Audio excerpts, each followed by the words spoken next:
Hello everyone, welcome back to the Nut House. My name is Cynthia, and today I want to share with you a recipe that we use every single Friday, almost every Friday at least, religiously. It's Friday night pizza night. It's just really simple, everyone enjoys it, and I hope you enjoy it and you make this for your family as well. We're going to start with 1 cup of warm water. Now I'm going to make this 2 ways today. I'm going to make it in my mixer, and I'm also going to make it in my bread machine. We're going to add 1 tablespoon of sugar, and this is just going to feed our yeast. And now I'm going to add a tablespoon of yeast. Now this recipe is really simple. It's like 1 tablespoon of this, 1 tablespoon of that, 1 teaspoon of this, so it's nothing hard. 1 tablespoon of olive oil. Now we're just dumping it all into the bowl. Now if you don't have a mixing or a mixer, you can definitely do this by hand. It's just going to give your arms a good workout. I'm going to mix that up together.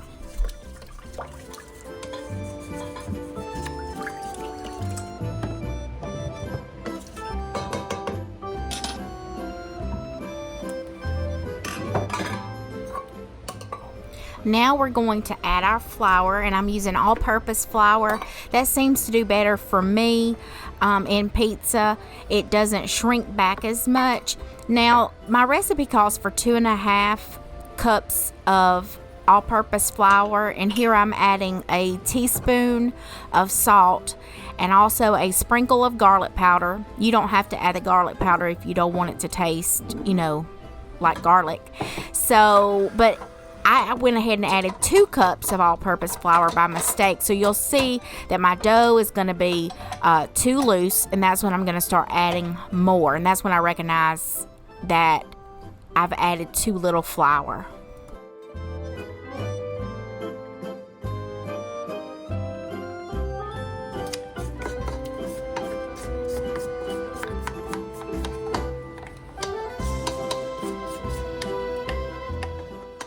So here I'm just trying to get the flour from the sides to incorporate into the dough, and I do this a couple times just to make sure that I can get it incorporated, and then I go back and I add another 1/2 cup of flour just to make it form into the dough because it becomes too loose here.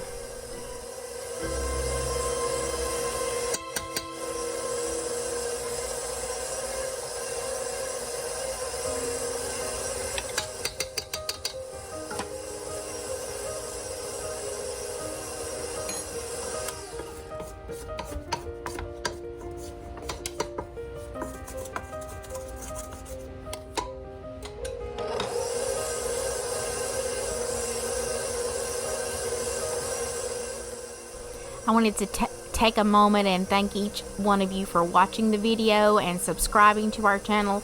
It means so much to us. It keeps us going, making more videos for you. I hope you enjoy learning. I know I do. One of my favorite things is learning how to do something new, and I've always loved to cook and can, but I love to learn new things, and I hope you do as well.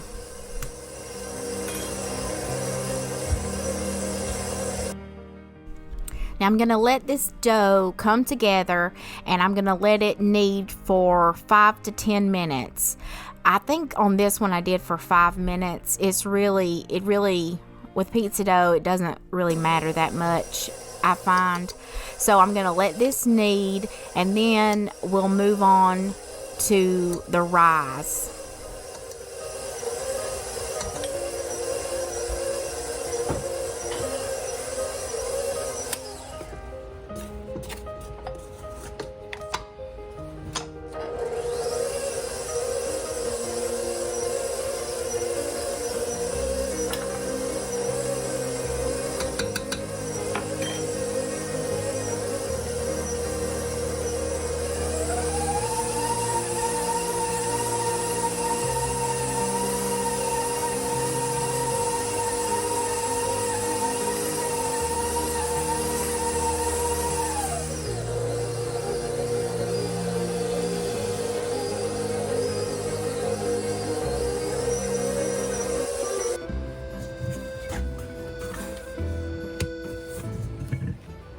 So now I'm going to oil the bowl, put it back in there, and we're going to let it rise for 1 to 2 hours, sometimes less. Since we used a whole tablespoon of instant yeast, it'll rise pretty fast in a warm environment.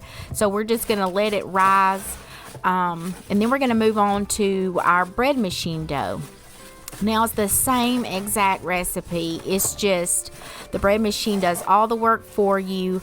It heats it up, it lets it rise, and you just throw the ingredients in there. And like I mentioned before, I got my bread machine at a thrift store for $10. So that's the best place I have found to, get a bread machine. I certainly would not spend $100 on one personally because I'm really cheap, but $10, yes, I would do that.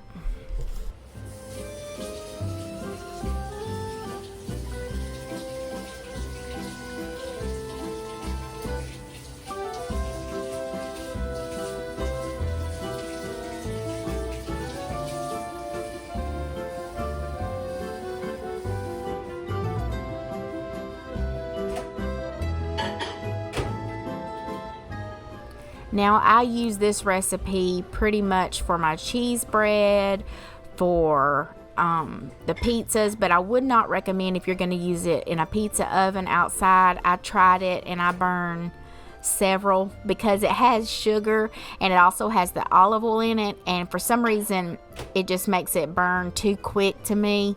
So I have another recipe, but it takes longer to make it. It has to rise or long ferment for like 6 hours. So I would do that if I was prepared ahead. I would start it, Friday morning. But here I can start it at 2-3 o'clock, and I can have pizza that evening for dinner.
So I've been making pizza dough several years now. It's probably the first thing that I ever started making when I got my KitchenAid mixer, and it is so much better than any frozen pre-made pizza you can buy.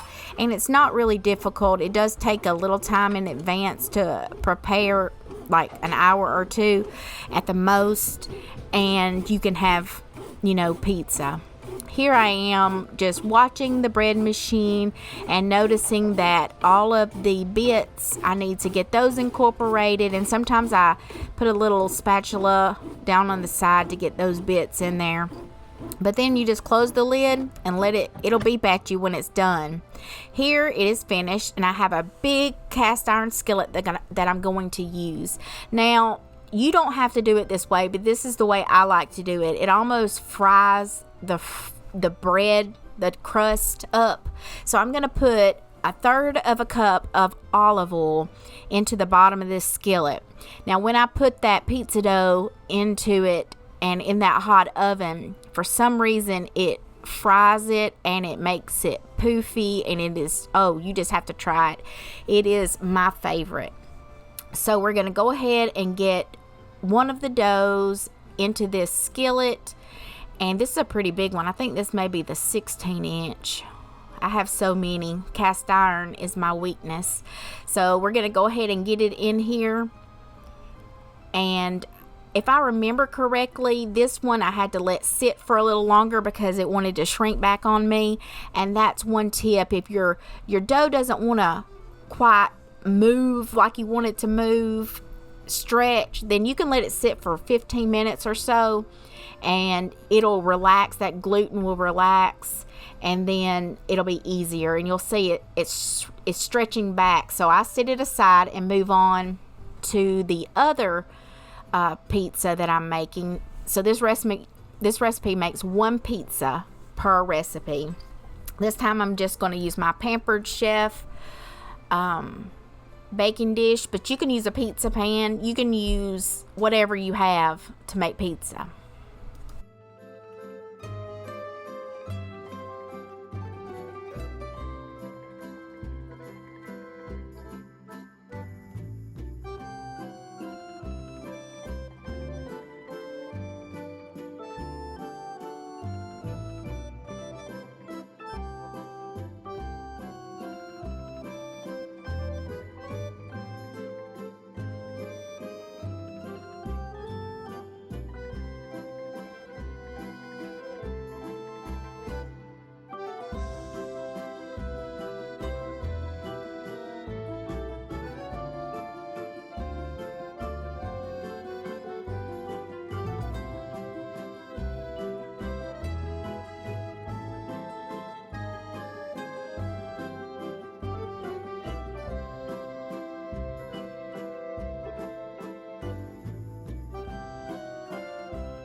So I'm using a can of pasta sauce today.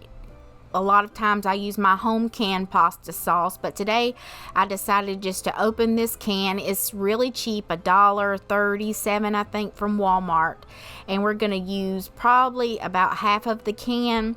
We're going to put that on there. You can put as much or as little as you like. Personally, I don't really care for red sauce, but my children love a lot of red sauce. So if I were making it the way I would like a pizza, I would add Alfredo sauce to the bottom of it with some chicken, some shredded Monterey Jack cheese, or even mozzarella, and some bacon on top. But they like cheese, bacon, and pepperoni with a red sauce. So I'm going to add that onto the pizza. We're going to add some mozzarella cheese, pepperoni, and then some pre-cooked bacon. And I also add a little bit of Parmesan on top and a sprinkle of garlic just to give it some more flavor. And we put it in an oven. I have it heated to 500 degrees for like 20-25 minutes. Really watch it, because your oven may go hotter than mine, and you definitely don't want to burn it.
One of my favorite ways to clean out the refrigerator is to make a pizza with some of the leftovers, like barbecue chicken. You can put barbecue as the sauce, then barbecue chicken, then sauteed onions and peppers. Or you could use some taco meat and do a taco pizza. There are so many ways you can make a pizza, and this is a really good way to use leftovers.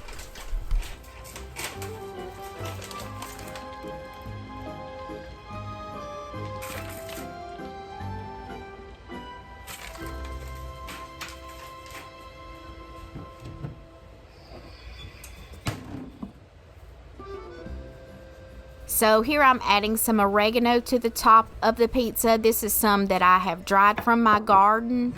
And we're gonna add a sprinkle of garlic powder on top and get this in the oven. And we're gonna do the exact same thing for the pizza in the cast iron skillet.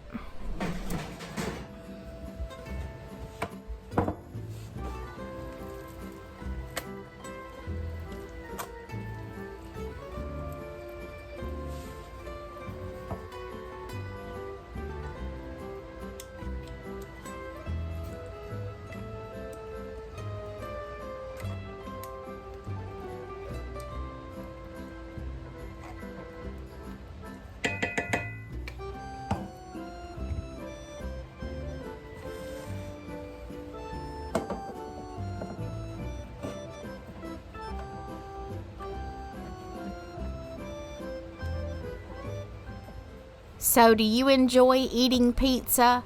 If so, what is your favorite? I would love to try some new variations. I, of course, like chicken Alfredo pizza, barbecue chicken pizza, even dessert pizza, taco pizza I've made before.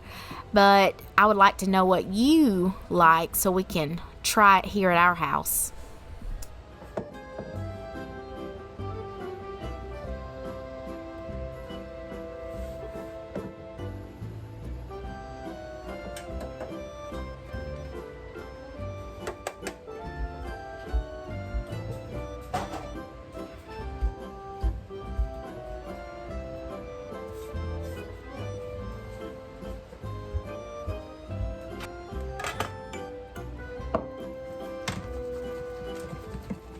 So leave me a comment down below if you try this recipe and if you enjoyed it or what variation that you made with the pizza dough. I would love to hear from you.